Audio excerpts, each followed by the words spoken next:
ఈరోజు మనతో పాటు ఆంధ్రప్రదేశ్ ఉప ముఖ్యమంత్రి, ఎక్సైజ్ శాఖ మంత్రివర్యులు కె నారాయణ స్వామి గారు ఉన్నారు. ఆయన ద్వారా ప్రస్తుతం ఉన్న రాజకీయం గురించి, అలాగే జీడి నెల్లూరు రాజకీయ పరిస్థితుల గురించి మరిన్ని విషయాలు తెలుసుకుందాం. అబద్ధాలతో పుట్టి, అబద్ధాలతో విరిగి, అబద్ధాలతో చనిపోయే ప్రతిపక్ష నాయకుల గురించి మాట్లాడాలంటే నాకు సిగ్గుసేటుగా ఉంది. చైర్మన్లో ఉండే సిస్టాన్ని జగన్మోహన్ రెడ్డి మన ఆంధ్రప్రదేశ్ తీసుకువచ్చాడు. ఎన్ని మంది ఓటైనా, ఎన్ని పార్టీలు ఓటైనా ఆ ఓటుని ఫ్యాన్ గుర్తుకేసి జగనానికి పట్టం పెట్టే కార్యక్రమాలు ఖచ్చితంగా జరుగుతుంది. ఎవడైతే ఇంగ్లీష్ మీడియం చదవాలని ఆశపడిన తల్లిదండ్రులకంతా ఈరోజు కానుక ఇచ్చాడు. ఏదో పిల్లోడు ఏదేదో మాట్లాడతాడు, దానికి నేనేం చేయాలా? ఇక నేను డీప్గా పోయినానంటే ఆ వాడు వాళ్ళ ఇల్లు దుబ్బు పెట్టుకుంటాడు. నా జీవితాంతరం ప్రజల కోసం అంకితం చేసిన నీతికి నిజాయితీకి నిలబడ్డా.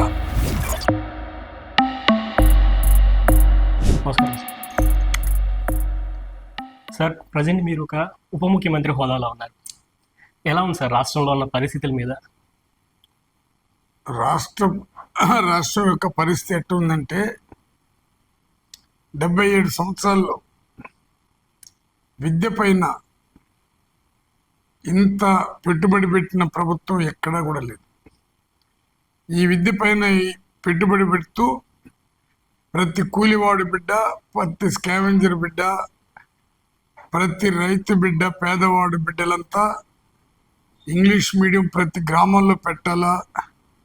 ప్రతి గ్రామంలో కూడా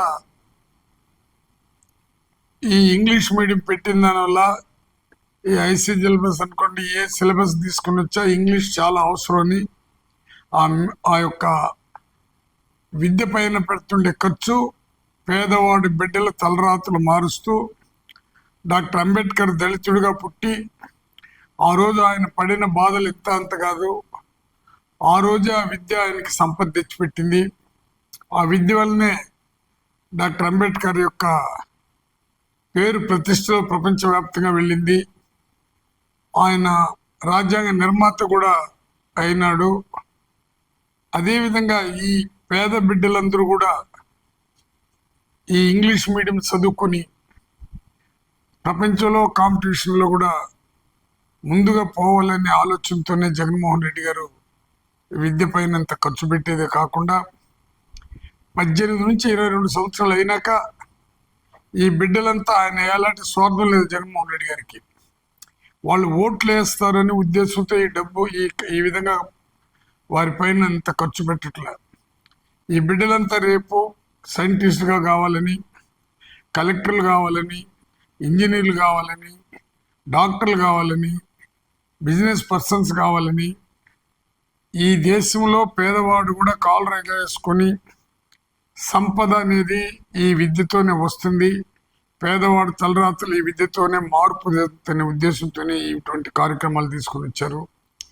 నిజంగా బడుగు బలహీన వర్గాలైనటువంటి ఎస్సీ, ఎస్టీ, బీసీ, మైనార్టీలు, ఓసీలు కూడా పేదవాళ్ళు తన బిడ్డలను చదివించుకోలేకుండా, తన బిడ్డలు ఒక యజమాని దగ్గర కూలి చేసుకునేటప్పుడు ఆ యజమాని బిడ్డలు మంచి గుడ్లు వేసుకొని, పుస్తకాలు తీసుకొని, డిక్షనరీలు పెట్టుకొని, కిట్లు వేసుకొని, షూ వేసుకొని పోతూ ఉంటే దాదాపు 70 సంవత్సరాలుగా పేదవాడి తల్లి అలమటించింది, నా బిడ్డ ఎప్పుడు ఈ విధంగా చదువుకుంటున్నారని. దాన్ని తీర్చిన వ్యక్తే ఈరోజు జగన్మోహన్ రెడ్డి గారు. ఏవైతే ఈ షూస్ కానీ ఇవి పంపిణీ చేశారంటున్నారు, అలాగే నాడు నేడు కార్యక్రమం కూడా ఒకటి జరిగింది కదా. నాడు నేడు కింద అన్ని ప్రభుత్వ పాఠశాలలు కొత్తదనంలోకి మారలేదు. అలాగే ఏవైతే షూస్ కానీ, బెల్ట్ కానీ, ఈ బ్యాగ్స్ ఇచ్చారో ఇవి నాణ్యత చాలా తక్కువ ఉన్నాయని చెప్పి ప్రతిపక్షాలు కూడా చాలాసార్లు ఆరోపించాయి. ఇప్పుడు ప్రతిపక్షాలు అనేవాళ్ళు ఎప్పుడైనా పేదవాళ్ళ గురించి ఆలోచించి పేదవాడు చదువుకోవాలని ఒక ఆలోచన ఇచ్చుంటే, ఈ ప్రతిపక్షాలు ఉండేటప్పుడు స్కూళ్ళు ఏ విధంగా దెబ్బతినింది, పేద బిడ్డలు ఏ విధంగా అన్నం లేకుండా అలమటించినారు అనేది వాళ్ళ యొక్క ఆలోచనలు ఉంటే, ప్రతిపక్షాల బిడ్డలు, కోటీసుల బిడ్డలు, ఈనాడు, జ్యోతి టీవీ వాళ్ళ బిడ్డలు, జడ్జి బిడ్డలు, పెద్ద పెద్ద పెత్తందారుల బిడ్డలు ఇంగ్లీష్ మీడియం చదువుకోవాలి, కూడుగుడ్డ లేని వాళ్ళ బిడ్డలు ఇంగ్లీష్ చదువుకుంటే వాళ్ళ కూలీలు ఎవరు వస్తారని ఒక కడుపు మంట తప్ప నాడు ఎట్టుండేది నేడు ఎట్టుండదని ప్రతి గ్రామంలో కానీ మీరు పోయి చూడగలిగితే ఆ గ్రామస్తుల యొక్క సంతోషాన్ని వాళ్ళు అక్కడ వెలిగిపుచ్చేటప్పుడు మీరు చూడగలిగితే పర్వాలేదు. అబద్ధాలతో పుట్టి అబద్ధాలతో విరిగి అబద్ధాలతో చనిపోయే ప్రతిపక్ష నాయకుల గురించి మాట్లాడాలంటే నాకు సిగ్గుసేటుగా ఉంది. చంద్రబాబు కూడా తను పెట్టిన పార్టీ కదా అది. ఎన్టీ రామారావు పెట్టిన పార్టీని ఆ ఎమ్మెల్యేలకి అవినీతితో కొని రామారావుని దించి రామారావుకి వెన్నుపోటు పొడిచినటువంటి వ్యక్తికి ఎటువంటి ఆలోచన ఉంటుందో చెప్పండి. రామారావుని వెన్నుపోటు పొడిచినటువంటి వ్యక్తులందరూ కూడా రామారావుతో గెలిచిన గాలితో గెలిచినటువంటి ఎమ్మెల్యేల వాళ్ళందరూ చంద్రబాబు ఉంటే ఎటువంటి ఆలోచన ఉంటుందో మీరే అర్థం చేసుకోండి. అన్నిటికి మించి ఉన్నవాడు లేనివాడిని చూసి అసలు బానిసలుగా బతుకుతున్నటువంటి పేదవాళ్ళని రేపు బానిసత్వాన్ని పోగొట్టి పెత్తందారుల బిడ్డలు ఏ విధంగా చదువుకున్నారో ఆ విధంగా ఈక్వల్గా రావాలి, సమాజంలో వీళ్ళు కూడా తలెత్తుకొని తిరగాలని ఒక నిర్ణయం తీసుకొని విద్య పైన ఇంత ఖర్చు పెడుతుంటే వాళ్ళు కడుపు మంటే ఏందో మీ ద్వారా వాళ్ళని అడుగుతున్నాం.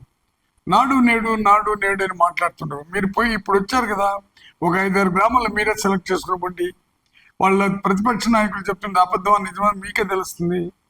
దాన్ని నాకు క్వశ్చన్ ఎట్లున్నదంటే నేను జగన్మోహన్ రెడ్డి చేయని దాన్ని అబద్ధాలు చెప్పాల్సిన కర్మ నాకులే. జగన్మోహన్ రెడ్డి పేదవాళ్ళ గుండెలో గూడు కట్టుకున్నాడు. ప్రతి తల్లి పేదవాని తల్లిలో ఒక దేవుడుగా సుస్థిరమైన స్థానం సంపాదించుకున్నాడు. చంద్రబాబు కోటీశ్వరుల సపోర్ట్తో అతను పోతుంటే జగన్మోహన్ రెడ్డి పేదవాళ్ళ సపోర్ట్ కోసం ఇప్పుడు 2024 ఎలక్షన్లు ఎలా వెళ్తున్నారు సార్ ముందుకి? ఇప్పుడు అందరూ అదే అడుగుతుంటారు. జగన్ అన్న ఒకే మాట అన్నాడు, ఈ ఇండియాలో కాదు ప్రపంచ చరిత్రలో కూడా ఏ రాష్ట్రంలో కూడా ఏ దేశంలో కూడా నేను మంచి పని చేసి ఉంటే నన్ను ఆశీర్వదించండి అని చెప్పినటువంటి వ్యక్తి ప్రపంచ చరిత్రలో ఒక్కడు కూడా లేదు. లాయర్లు కూడా పేద లాయర్లకంతా 3 సంవత్సరాలు వాళ్ళకి డబ్బులు వేసే కార్యక్రమం 5,000 ఇచ్చే కార్యక్రమం చేస్తూ ఉంటాడు. ఓసీల్లో కూడా బ్రాహ్మిన్స్ కూడా పూజారులకు డబ్బు ఇచ్చే కార్యక్రమం చేస్తున్నాడు. రైతులకి రుణమాఫీ కార్యక్రమం చేసి రైతు భరోసాని వాళ్ళు అప్పులు తీరుస్తూ ఉన్నాడు. విద్య పైన ఖర్చు పెట్టేదే కాకుండా ఆరోగ్యం పైన కూడా ఆరోగ్యశ్రీ అనే వాళ్ళ తండ్రి రాజశేఖర రెడ్డి తీసుకుని వస్తే దాన్ని చంద్రబాబు నాయుడు నిర్వీర్యం చేస్తే ప్రైవేట్ హాస్పిటల్లో ఆరోగ్యశ్రీకి డబ్బులు కట్టకుండా పోతే జగన్మోహన్ రెడ్డి దాన్ని కూడా అప్పు తీర్చి అదేవిధంగా ఇప్పుడు 25 లక్షలు పెట్టి దాదాపు 3,200 ఈ డిసీజులు అంటే ఆ యొక్క వ్యాధులకు సంబంధించిందంతా ఫ్రీగా చేసి ఎవరైనా ఆపరేషన్ చేసుకుంటే కూడా వాళ్ళు కూడా ఇంటికి వచ్చేంత వరకు ఇది కేవలం జర్మనీలో ఉన్నది సిస్టమ్. అది జర్మనీలో ఉన్న సిస్టాన్ని జగన్మోహన్ రెడ్డి మన ఆంధ్రప్రదేశ్లో తీసుకుని వచ్చాడు. వాళ్ళకి ట్రాన్స్పోర్ట్ పెట్టి వాళ్ళకి ఎన్ని రోజులు వాళ్ళు పని చేసుకోలేరు అన్ని రోజులు వాళ్ళకి 500 నుంచి 1000 రూపాయలు ఇచ్చే కార్యక్రమం చేస్తూ ఉంటాడు. అన్నిటికి మించి ఈ రైతుల కోసం రైతు భరోసా సెంట్రల్గా ఏర్పాటు చేశాడు. ముఖ్యంగా ఏ పేదవాడైనా మాత్రలు కొనుక్కోలేకుండా ఎంత చేసినా అప్పులు పాలైనారని వాళ్ళకి కావలసిన క్వాలిటీ మా ట్యాబ్లెట్స్ తీసుకొని ఇచ్చేదే కాకుండా వాళ్ళ ఇండ్లకి సప్లై చేసే కార్యక్రమం కూడా ఈ నెల నుంచి స్టార్ట్ చేశాడు. ఎప్పుడు కూడా అప్పుతో ఉండకూడదు, ఆకలితో ఉండకూడదు అనే నిర్ణయంతో ఈ నవరత్నాలు తీసుకొని వచ్చి చేస్తూ ఉన్నాడు. ఇంకా ప్రాజెక్టులో విషయాలు చెప్తే మీకు అందరికీ తెలిసిందేది. ఇటువంటి కార్యక్రమాలు ప్రజల కోసం తప్పించే జగన్మోహన్ రెడ్డికి ప్రతి ఇంటికి అప్పు లేకుండా వాళ్ళకి ఎలాంటి ఇబ్బంది లేకుండా చూసే కార్యక్రమాలు చేస్తున్న జగన్మోహన్ రెడ్డి ఉత్పత్తిదారులైనటువంటి ఎస్సీలు కానీ ఎస్టీలు కానీ బీసీలు కానీ మైనార్టీలు కానీ ఈ ఉత్పత్తిదారులు లేకపోతే పెత్తందారులు బతకలేరు. పెత్తందారులు లేకపోతే మేమందరూ బతకగలుగుతాము. మనం చేనేత కార్మికులు లేకపోతే గుడ్లు రావు. ఎస్సీలు అనే వాళ్ళు లేకపోతే వాళ్ళకి పంటలు పండించేదానికి కానీ చనిపోతే వాళ్ళని తీసుకొని పోయేదానికి కానీ అక్కడ గుంతలు లోడేదానికి కూడా మనుషులు రారు. మాలో 2 కమ్యూనిటీ మాలా మాది కానీ ఒకరు షూ మేకర్లు అయితే ఒకరు పలకలు కొట్టి వాళ్ళు మోసే కార్యక్రమాలు చేస్తూ ఉంటాం.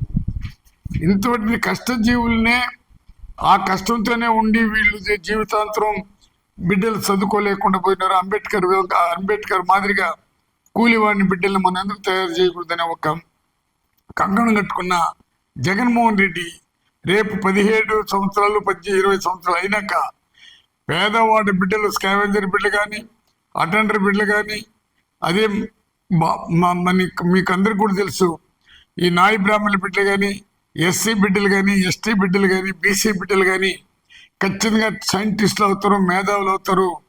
ప్రపంచంలో ఒక ఆణిముత్యాలుగా తయారు చేసే కార్యక్రమాలు చేసే కార్యక్రమానికి పూనుకున్నాడు.